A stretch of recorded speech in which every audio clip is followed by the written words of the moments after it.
Frank Sinatra est un chanteur américain hors pair, un homme de l'époque, dont le nom est inscrit en lettres d'or dans l'histoire des musiques du monde. Il a été appelé la plus grande voix du XXe siècle et a été immortalisé 3 fois sur la célèbre avenue des Stars, en tant que chanteur, acteur de cinéma et showman.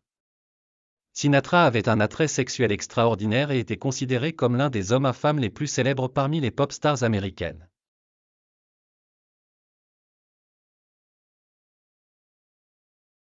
Le futur chanteur est né dans une famille d'émigrés italiens arrivés en Amérique au début du XXe siècle. Sa mère, Natalina Maria Vittoria, Dolly Garavanta, était originaire du village de Lumarzo, situé près de Gênes, et son père, Antonio Martin Sinatra, était originaire de la ville de Lercara Fridi, perdue dans les montagnes du nord-ouest de la Sicile. Son compatriote était Lucky Luciano, un célèbre gangster italien qui a également déménagé en Amérique au début des années 1900. Frank toute sa vie a tenté de cacher cette information et a catégoriquement nié toute connaissance personnelle avec le parrain de la mafia américaine. Mais le fait reste un fait, et il est confirmé par des registres dans les livres d'église. Après avoir traversé l'océan, les parents de Sinatra se sont installés dans la petite ville portuaire de Hoboken, New Jersey. À cette époque, les émigrants italiens et irlandais se battaient pour le droit de contrôler les quais et les quais de déchargement et se livraient souvent à de violentes batailles pour défendre leur place au soleil. La ville était divisée en 2 parties et chacune avait ses propres gangs.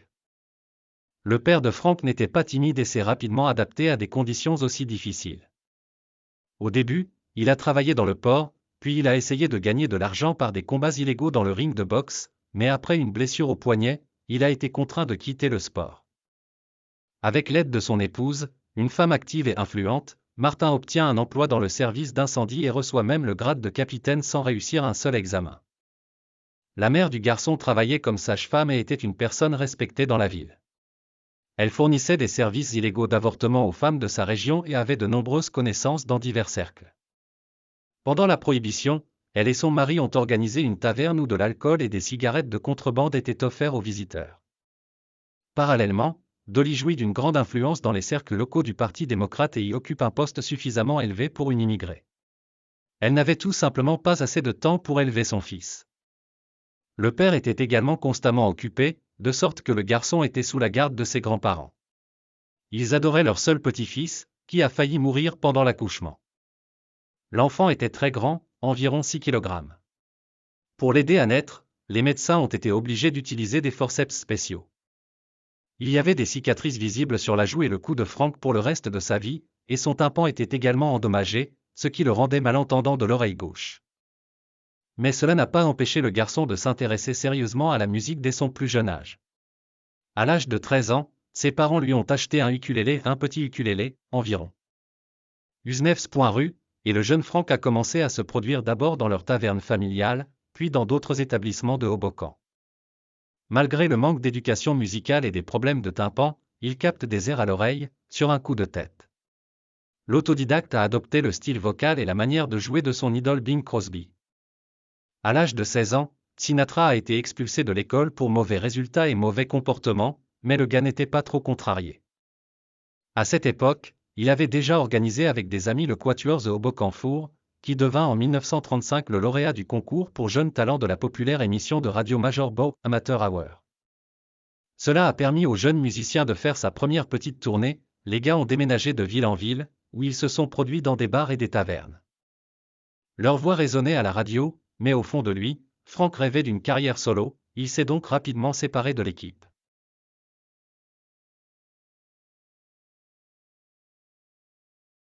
Toutes les salles de scène les plus populaires étaient concentrées à Manhattan, et elles étaient contrôlées par Lucky Luciano, le compatriote de Sinatra, devenu le parrain de la mafia américaine. La mère a aidé Frank à trouver des personnes de l'entourage de Lucky. Le jeune homme a été auditionné. Les mafieux utilisaient volontiers les jeunes talents comme des actions dont le prix pouvait augmenter. Par conséquent, ils ont réagi favorablement au jeune Sinatra et ont pris sa promotion. Tous les détails de cet accord ont été gardés dans le plus grand secret, et ils ont appris à Frank qu'il ne révélerait jamais de sa vie les noms de ses puissants mécènes. Le jeune homme voulait tout tirer de la vie, alors il a accepté toutes les conditions. Par conséquent, lorsque, de nombreuses années plus tard, le réalisateur Francis Ford Coppola dans le film Le Parrain a très franchement fait allusion au lien de Sinatra avec la mafia, Johnny Fontaine a été clairement radié de Frank, le chanteur avait l'intention de poursuivre le studio et a menacé de battre Mario Puzo, l'auteur du roman, qui a constitué la base du scénario. Mais à ce moment-là, la carrière de Sinatra a commencé à se développer à un rythme rapide. Le célèbre musicien et producteur Harry James l'a emmené dans son orchestre, avec lequel le jeune homme a effectué sa première grande tournée dans le pays. Il travaille ensuite quelque temps dans le groupe de jazz de Tommy Dorsey en tant que soliste et acquiert très vite le statut de star nationale. Le nom de notre héros affichait des affiches de clubs et de salles de concert prestigieux, et des foules de fans désemparés étaient de service à la sortie, tombant sous le charme de son charme sans borne. Les performances avec le Benny Goodman Orchestra ont ajouté encore plus de popularité à l'artiste et, en 1942, Sinatra a déjà donné des concerts en solo à Times Square. Après une représentation de Noël enchanteresse au New York Paramount Cinema, Frank est devenu l'idole de millions de personnes, la voix en or de la scène américaine. Hollywood s'est intéressé à Sinatra et, à la fin de la guerre, son palmarès a été reconstitué avec une douzaine de films. En 1946, le premier album de l'artiste The Voice of Frank Sinatra est sorti, et 2 ans plus tard un autre, Christmas Song by Sinatra, avec des chansons de Noël célèbres qui ont été incluses dans le Golden Fund de la musique du monde. Au sommet de sa carrière, Sinatra a eu une crise créative, dont la cause était une relation personnelle déroutante avec la beauté hollywoodienne Ava Gardner. Frank a commencé à boire beaucoup, à rompre des contrats et s'est finalement retrouvé dans une dépression prolongée, qui l'a presque conduit au suicide. La femme a demandé le divorce, d'ailleurs, Frank a perdu sa voix et ne pouvait plus monter sur scène. Ils ont commencé à l'oublier et Frank s'est rendu compte que la vie se détériorait. Il s'est de nouveau tourné vers des mécènes influents pour obtenir de l'aide, qui n'ont pas non plus bénéficié d'un effondrement aussi peu glorieux de sa carrière réussie. Johnny Rosselli était un protégé de la mafia à Hollywood.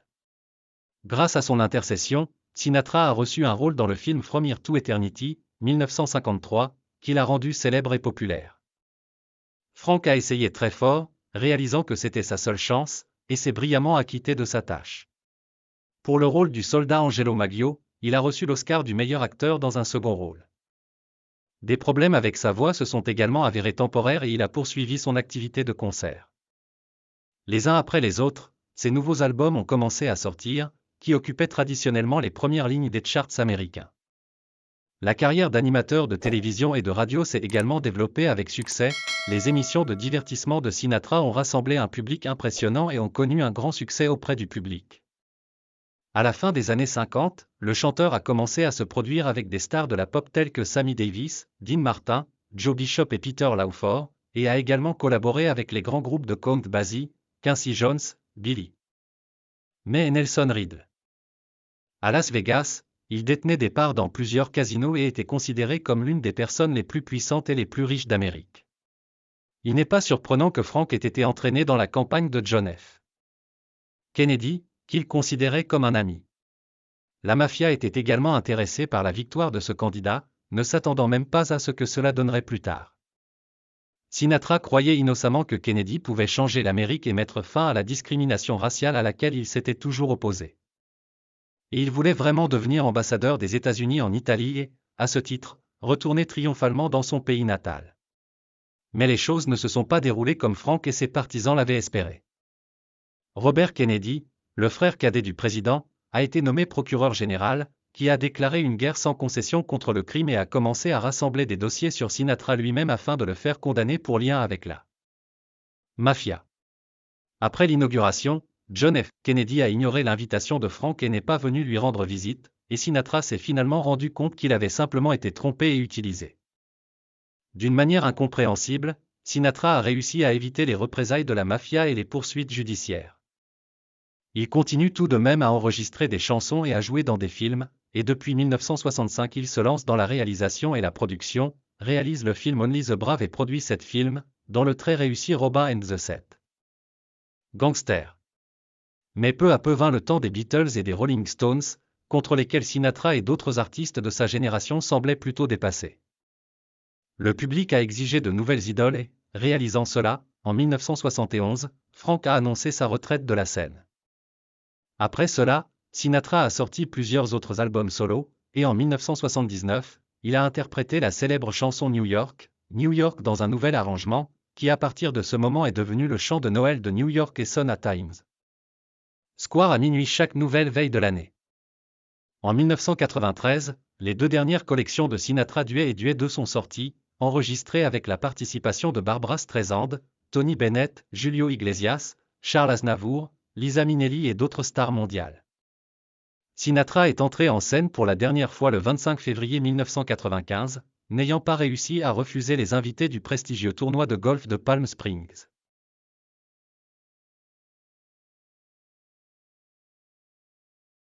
Malgré sa petite taille, ses cicatrices sur le visage et son physique maigre, Frank depuis sa jeunesse aimait vraiment les femmes et leur payait la même pièce.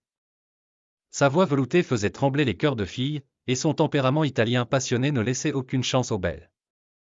À l'âge de 15 ans, Frankie se produisait déjà dans des tavernes et des bars, conduisait sa propre voiture, offerte par une mère aimante, et avait un compte personnel dans un magasin de mode. Il n'est pas surprenant que le jeune homme n'ait pas eu de fin pour les fans, il a même failli finir en prison pour avoir eu une liaison avec une femme mariée. À l'époque, selon la loi américaine, cela était considéré comme une infraction pénale. Sa mère n'était pas satisfaite de cet état de choses et elle a trouvé une épouse pour son fils, une fille modeste et décente d'une famille décente, qui est devenue la première épouse de Sinatra. En février 1939, Frank épousa Nancy Barbatoe. Un an plus tard, il devint le fier père de la fille de Nancy, du nom de sa mère. Nancy Sinatra Jr. est devenue la chanteuse qui a interprété le hit Ses bottes sont faites pour marcher. En 1944, naît le petit Frank, futur musicien qui dirige l'orchestre de son père en 1988 à 95. En 1948, l'épouse a donné à Sinatra une autre fille, Christina, ou Tina en abrégé, qui est devenue une figure de proue de l'industrie cinématographique américaine. Mais les espoirs de Dolly Sinatra ne se sont pas réalisés, son fils n'est jamais devenu un père de famille exemplaire et a continué à avoir des affaires à côté. Avec la croissance de sa popularité, le nombre de femmes rêvant d'être dans ses bras a également augmenté. Nancy n'a eu d'autre choix que de fermer silencieusement les yeux sur l'infidélité de son mari pour le bonheur de leurs enfants. Mais à la fin, sa patience angélique a pris fin, Frank est tombé amoureux de l'actrice Ava Gardner, l'une des beautés les plus séduisantes d'Hollywood, et a complètement perdu la tête.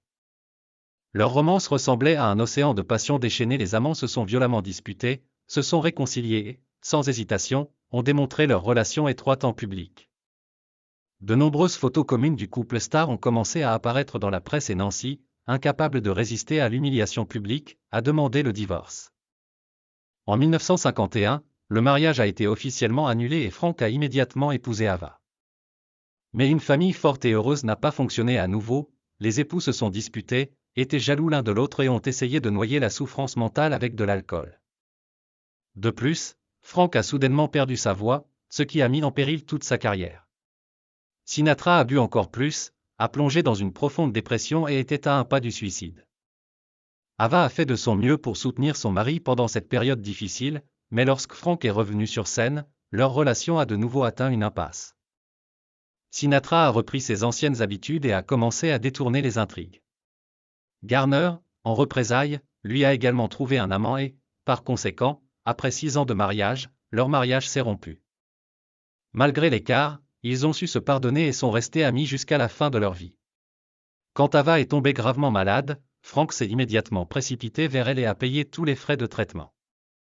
Sinatra a admis à plusieurs reprises que, malgré la relation difficile, Garner était le principal amour de sa vie. La troisième épouse de Sinatra était l'actrice Mia Farrow, qui avait 30 ans de moins que son mari. Leur mariage n'a duré qu'1 an et demi et s'est rompu en raison de la trahison constante du conjoint. Il ne pouvait toujours pas résister au charme des beautés séduisantes qui affluaient au son de sa voix magique comme des papillons de nuit.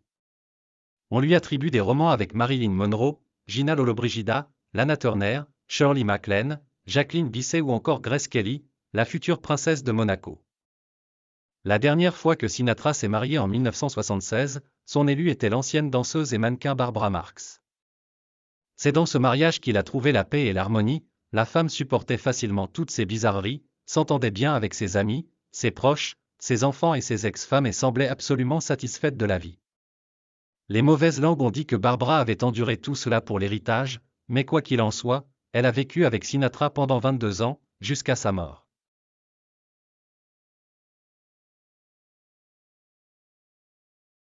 Un an avant sa mort, le 14 mai 1997, le chanteur a reçu la médaille d'or du Congrès, l'une des récompenses américaines les plus prestigieuses décernées pour ses contributions exceptionnelles à l'histoire et à la culture du pays. Et en 1984, il a reçu des mains de Ronald Reagan l'étoile présidentielle de la liberté, la plus haute distinction pour les civils pour une contribution inestimable à la protection des intérêts nationaux du pays et au maintien de son autorité dans la communauté mondiale. Sinatra est décédé le 14 mai 1998 d'une crise cardiaque à l'âge de 83 ans. Les journalistes ont appelé ce jour la fin du XXe siècle, bien qu'il restait encore 2 ans avant la fin du siècle calendaire. Le chanteur est enterré à côté de son père et de sa mère au cimetière Desert Memorial Park dans la ville de Cathedral City près de Palm Springs. Sur sa modeste pierre tombale se trouve l'inscription « Le meilleur est encore à venir », qui en traduction de l'anglais signifie « Le meilleur est devant ».